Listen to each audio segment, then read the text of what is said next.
Avant de commencer, un mot pour celles qui, comme Marguerite, Marine ou Elena Bailey, ont passé des heures devant leur miroir à chanter avec une brosse à cheveux comme micro. Celles qui ont transformé leur placard en studio d'enregistrement et leur serviette de bain en costume. Depuis que je raconte des histoires vraies de nouvelles héroïnes, elles m'ont toutes confié leur rêve de petite fille de fouler le plateau de la Star Academy. Comme Célia, qui rêvait de suivre les pas de Jennifer en transformant la table du salon en zénith le dimanche avec ses sœurs. Aujourd'hui, je suis très heureuse de collaborer avec Kiabi Home, partenaire officiel de la Star Academy. Chez Kiabi Home, la maison n'est pas seulement un lieu. Chaque produit s'adapte à toutes les étapes de la vie et accompagne votre quotidien. C'est l'endroit où tout commence, où l'on rêve, où l'on s'entraîne, où l'on ose. Exactement comme Lisa, Olympe, Ambre, Samia ou Lia, des auditrices du podcast qui ont grandi en se disant que leur projet était trop grand, puis ont écouté Nouvelles Héroïnes et ont découvert que l'audace se construit pas à pas.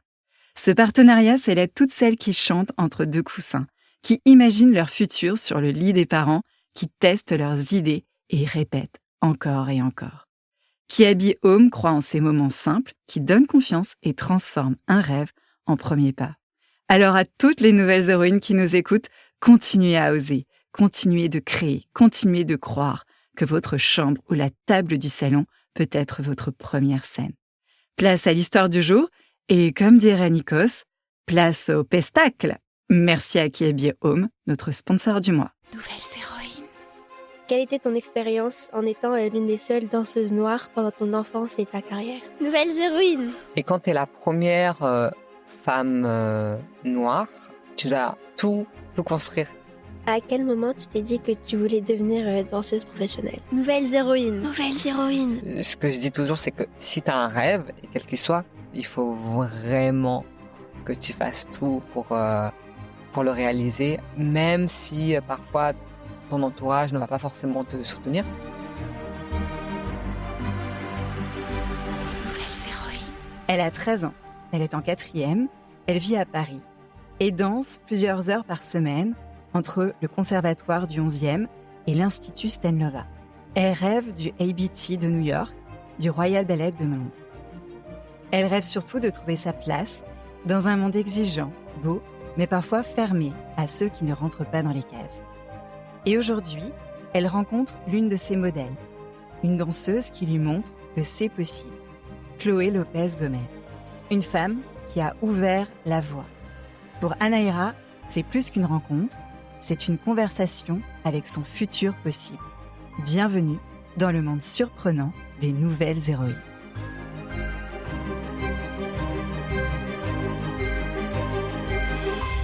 Nouvelles héroïnes. Bonjour Chloé, aujourd'hui je vais vous poser des questions. Quelle était ton expérience en étant l'une des seules danseuses noires pendant ton enfance et ta carrière?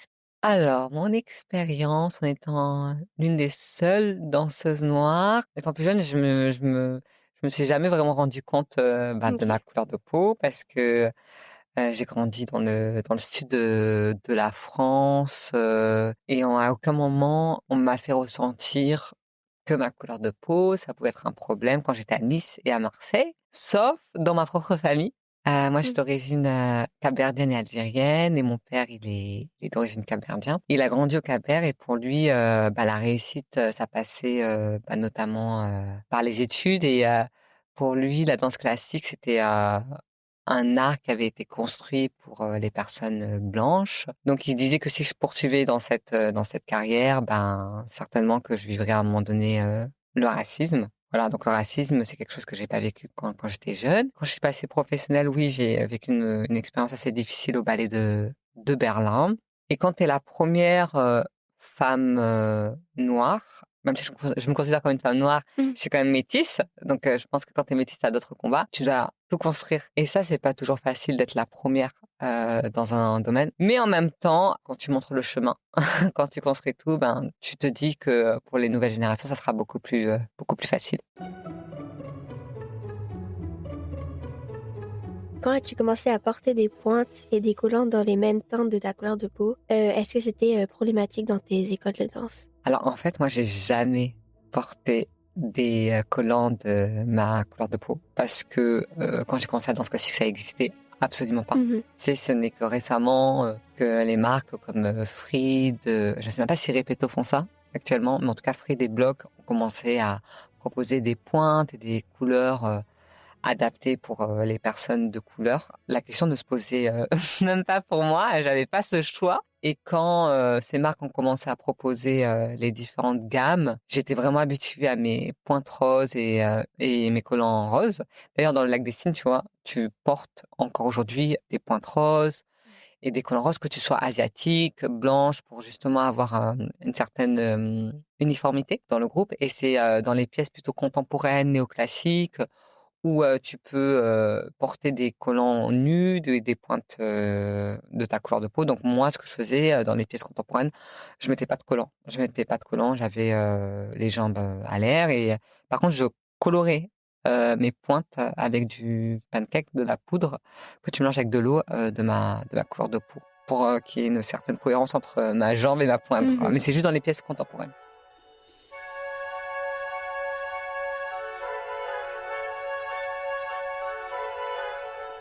À quel moment tu t'es dit que tu voulais devenir danseuse professionnelle? Aussi longtemps que je m'en souvienne, j'ai toujours voulu être danseuse, mais je savais pas que je voulais être danseuse classique. Moi, j'ai commencé à faire de la danse, de l'éveil danse à l'âge de 3 ans, tu sais, et de l'éveil musical. Et c'est vraiment à l'âge de mes 8 ans, pour mon anniversaire, ma mère m'a emmené voir le lac des Cygnes à Nice. Là, ça a été quelque chose de magique, vraiment. Les décors, l'histoire, les corps des danseurs et des danseuses, le maquillage, le jeu d'acteur. Et c'est vraiment à ce moment-là que j'ai su que je voulais vraiment devenir danseuse professionnelle classique. As-tu dû travailler pour avoir un coup de pied parfait en dehors ou est-ce que ça faisait toujours partie de ta morphologie? Oui, le fameux coup de pied. Le fameux coup de pied.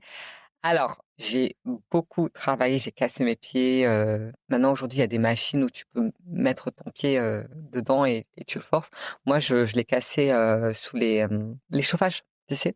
Je sais pas si vous faites ça maintenant à votre époque. Je Parce remarque. que je suis un peu plus vieille, mais on mettait nos coups de pied sous les chauffages. Et on appuyait comme ça, donc ça tirait. Mais c'est vrai que j'ai toujours eu les pieds souples. C'est juste à l'époque, je savais pas comment les travailler en fait. Et le plus tôt tu commences, le mieux c'est. Et surtout, je faisais très attention quand j'exécutais des tendus. Pour moi, il y avait vraiment, j'associais les tendus à un massage du sol. C'est donc vraiment pour bien décortiquer les pieds. Donc, je dirais que le potentiel naturel était là, ça c'est sûr, mais j'ai beaucoup travaillé mes pieds et mon en dehors. Pareil, en dehors, je visualisais mon talent qui essaye de se projeter vers le ciel. Et à chaque fois, tu sais, je mettais des élastiques sur mes petits orteils et je poussais mon talon vers le haut. Et je travaillais beaucoup mon bas de jambe finalement. Voilà, mais c'est beaucoup de travail, mais c'est vrai que le potentiel naturel, il était présent. Souvent, quand les danseuses elles me parlent de coups de pied, c'est parce que elles sont un peu complexées par leur coup de pied ou par leur souplesse. Elles n'ont pas forcément un coup de pied prononcé et elles se disent ah ouais. Surtout chez Stan Lova, j'ai des élèves qui viennent de chez Stan Lova et qui me disent souvent oui, mon professeur me dit que je vais pas faire carrière dans la danse classique parce que j'ai pas de coup de pied prononcé. Donc est-ce que c'est ton cas? Oui. Mon coup de pied, il est vraiment pas incroyable.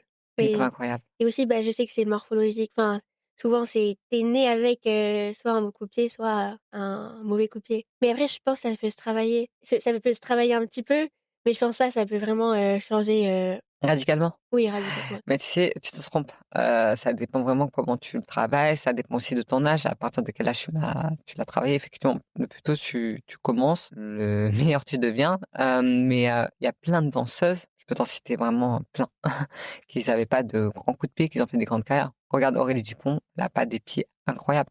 D'ailleurs, à l'heure actuelle, à l'Opéra de Paris, il n'y a pas beaucoup de danseuses étoiles qui ont des coups de pied incroyables. Je sais pas si tu vois un peu les danseuses actuellement. Bah, t'as plein de danseuses étoiles qui sont incroyables, mais elles n'ont pas les pieds de Sylvie Guillem. Donc, c'est pas tant le coup de pied qui est important, c'est plutôt la manière dont tu vas présenter tes Mhm. pieds. Donc, le bas de jambe, comment tu vas les travailler, si tu passes toujours par ta demi-pointe, tu vois, c'est pas juste de flex à pointe, c'est demi-pointe, trois quarts de pointe. Donc, il faut toujours que tu travailles avec conscience et avec intelligence. Mais il faut pas faire une fixation sur le coup de pied ou sur le physique, en fait.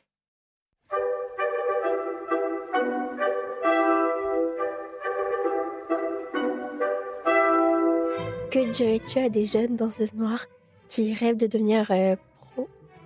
Ce que je dis toujours, c'est que si tu as un rêve, et quel qu'il soit, il faut vraiment que tu fasses tout pour le réaliser, même si parfois ton entourage ne va pas forcément te soutenir, parce que la danse classique, la musique classique, enfin tous ces arts, c'est des arts élitistes qui sont finalement très peu connus du grand public et qui laissent parfois la place à d'énormes fantasmes. Hein. Beaucoup de gens pensent que c'est pas un vrai métier dès que tu parles de danse. Il faut mettre tout ça de côté, il faut foncer, pas trop réfléchir. Tu réfléchis après une fois que tu as fait les choses.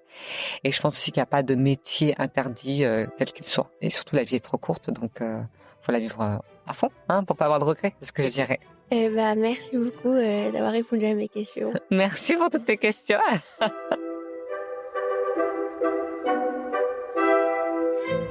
Nouvelles héroïnes.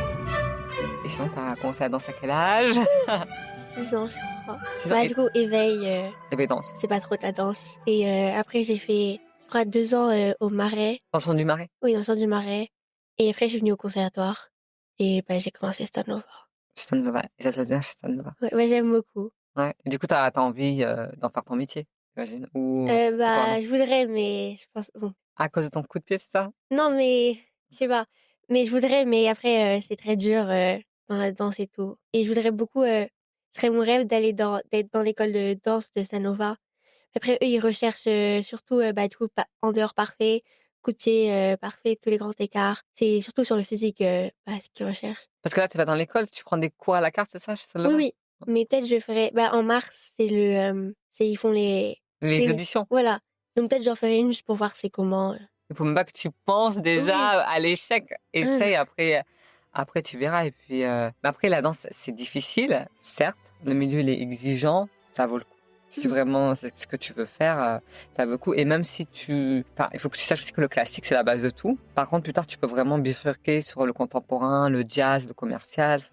Mais moi, j'ai beaucoup d'élèves qui sont en train de bifurquer, même dans le musical. Mais là-bas, ça reste quand même le classique. Donc même si t'en fais pas ta carrière, tu te dis comme tu as des solides bases. Et maintenant, les directeurs de casting, ils recherchent vraiment des danseurs multifonctions, pas juste classiques. Donc, faut pas que tu te limites déjà dans ta tête et que tu te dises que tu peux pas y arriver parce que tu as les pieds plats, quoi.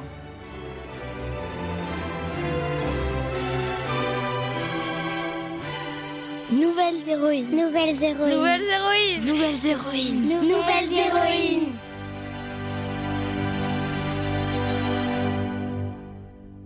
Si tu as aimé cette nouvelle histoire, dis-le-moi en laissant un commentaire et 5 étoiles sur Apple Podcast, sur Spotify ou en demandant à tes parents de m'envoyer un message vocal sur le répondeur ou écrit sur Instagram.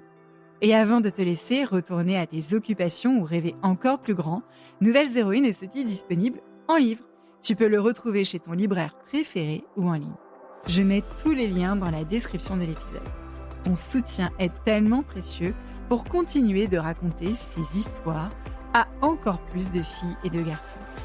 Je compte sur toi pour en parler à ton école, à ton cours de danse, théâtre, football, à ta boulangère et même au contrôleur de bus. À bientôt avec Nouvelles héroïnes. Nouvelles héroïnes. Nouvelles héroïnes. Nouvelles héroïnes. Nouvelles héroïnes.